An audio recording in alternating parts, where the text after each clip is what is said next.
If you close your eyes and picture a Jersey girl, there's a good chance a very specific image comes to mind.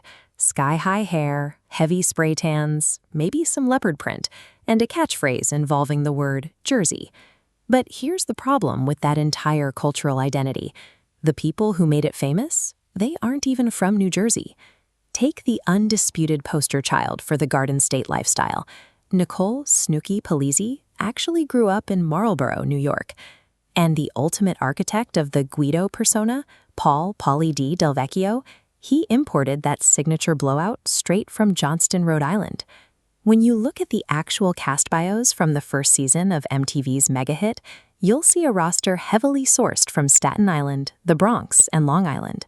Millions of viewers bought into a heavily manufactured, imported reality television tropes. And for over a decade, actual women living in New Jersey have had to deal with the fallout of a completely fictionalized identity.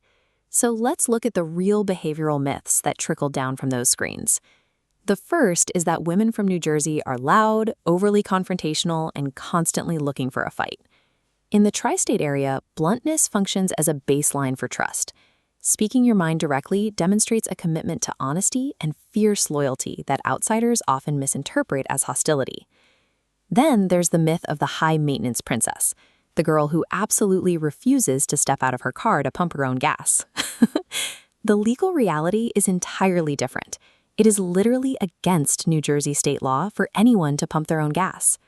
Time and again, practical state laws and an authentic, no-nonsense communication style get twisted by outsiders into manufactured reality TV drama. And that brings us to the biggest geographic myth of all, the idea that life in New Jersey revolves entirely around boardwalks, nightclubs, and the shore. To understand the state, you have to understand the map. New Jersey is divided by deep, fiercely debated cultural boundaries, separating North, Central, and South Jersey. Up north, the environment is no beach party. It's a fast-paced, highly corporate landscape that functions as a direct extension of New York City's hustle. Head south, and the scenery shifts into massive, quiet ecological zones. Much of the state is deeply rural and forested, like the Pine Barrens. South Jersey is defined by its deep agricultural roots. It operates as a massive farming hub, supplying produce to the region instead of beach clubs. Try mapping a single, unified Jersey girl stereotype onto a state that swings violently from global financial hubs to quiet, cultivated farmland. It's factually impossible. That geographic diversity directly contradicts another damaging myth. The idea that New Jersey is an industrial wasteland filled with uneducated, low-income residents. This chart reveals the exact opposite.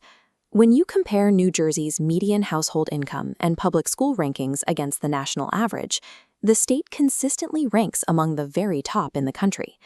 That robust educational and economic foundation produces generation-defining talent. Take one of the most powerful vocalists in recorded history, Newark-born Whitney Houston. Bernardsville-raised Meryl Streep reflects the high level of intellectual rigor found in those top-tier school systems. This environment of elite education and high-stress economic competition fosters a culture of professional success that exists completely outside the reality television frame. Strip away the fake tans and the reality television cameras, and a much clearer identity emerges. The women of New Jersey belong to a culture defined by unmatched grit, genuine resilience, and a remarkably sharp wit. This character is forged in a highly specific crucible. You build thick skin when you spend your life navigating brutal commuter traffic, paying some of the highest property taxes in the nation, and living in the constant, high-pressure shadows of New York City and Philadelphia. And that shared experience creates an authentic camaraderie, grounded not in thumping nightclubs, but in the classic 24-hour diners that serve as the state's true community hubs. Actual residents treat the New Jersey identity as a badge of honor, one earned through the daily pressure of living in the Garden State. So the next time someone tries to sell you the classic shore stereotype, you might want to ask to see their birth certificate. And if you're an actual New Jersey resident watching this, drop your Parkway or Turnpike exit number in the comments below.